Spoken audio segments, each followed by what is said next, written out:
নমস্কার, কলকাতা টিভি ডিজিটালে আপনাদের সকলকে স্বাগত।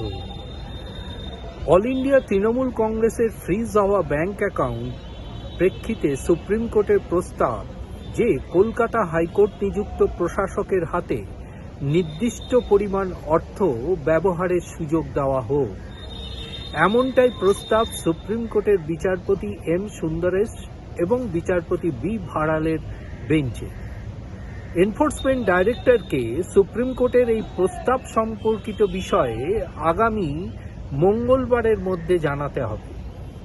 বিচারপতি এম সুন্দরেশ পরিষ্কারভাবে জানিয়েছেন যে এ বিষয়ে আবেদনকারীর পক্ষ থেকে যে আবেদন করা হয়েছে সেই বিষয়টি বিবেচনা করেই আদালত এই ধরনের প্রস্তাব দিচ্ছে।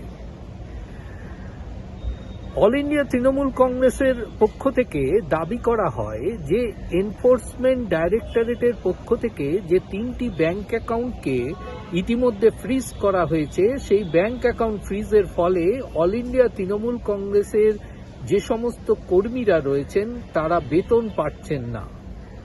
প্রায় 160 কোটি টাকার মতো ওই অ্যাকাউন্টে গচ্ছিত রয়েছে।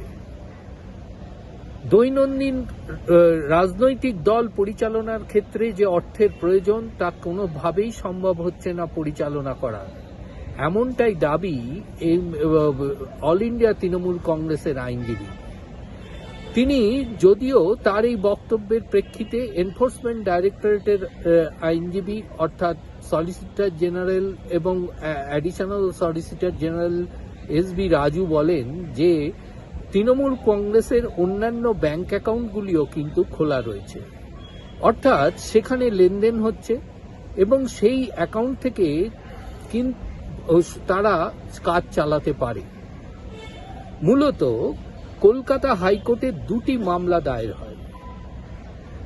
রাজ্য পুলিশের ব্যাংক অ্যাকাউন্ট ফ্রিজ করা নিয়ে তৃণমূল কংগ্রেসের অল ইন্ডিয়া তৃণমূল কংগ্রেসের ব্যাংক ফ্রিজ করা নিয়ে বিচারপতি সৌগত ভট্টাচার্যের বেঞ্চে প্রথম মামলা দায়ের হয়, যে মামলায় বিচারপতি সৌগত ভট্টাচার্য অবসরপ্রাপ্ত বিচারপতি সুব্রত তালুকদারের নেতৃত্বে একটি কমিটি গঠন করে দেন এবং সেখানে তিনি পরিষ্কারভাবে জানান যে অবসরপ্রাপ্ত বিচারপতি সুব্রত তালুকদার তিনি প্রশাসক হিসাবে এই ব্যাংক অ্যাকাউন্ট থেকে যে সমস্ত খরচ এবং আয় এবং ব্যয় হবে তা তিনি সম্পূর্ণভাবে তার অনুমতি সাপেক্ষে করতে হবে এবং চেকে সই করবার পর বিচারপতি তালুকদারের স্বাক্ষরের পরই ব্যাংক সে বিষয়ে পেমেন্ট করতে পারবে, এমনটাই নির্দেশ ছিল বিচারপতি সৌগত ভট্টাচার্য।